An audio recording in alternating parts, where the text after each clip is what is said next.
আজ জাতীয় দুর্যোগ প্রস্তুতি দিবস।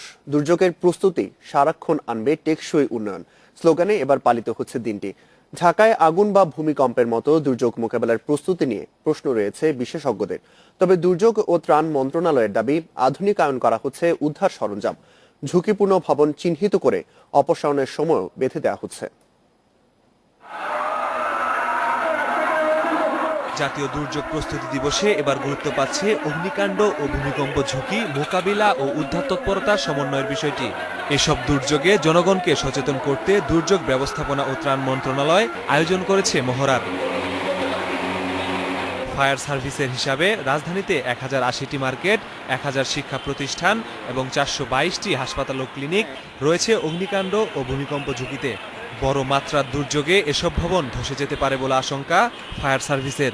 বাংলাদেশে 600 বছর 300 বছর আগের বিল্ডিং আছে, 100 ইয়ার্সের আগের বিল্ডিং আছে, 1960s-এর বিল্ডিং আছে, 1980s-এর, 1990s, যেগুলো কোনো বিল্ডিং কোড মেনে চলে নাই। তো এই বিল্ডিংগুলো যেগুলো আছে সেগুলো তো খুবই ঝুঁকিপূর্ণ।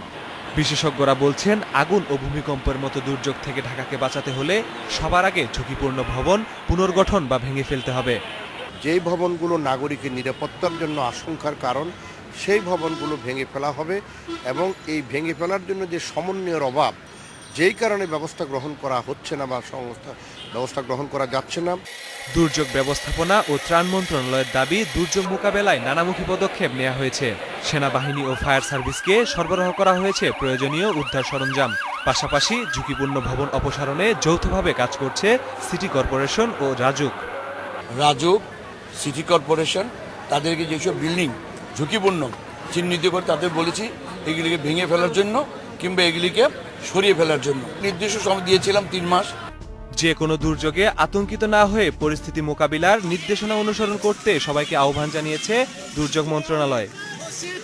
Masudur Rahman, independent news, Dhaka.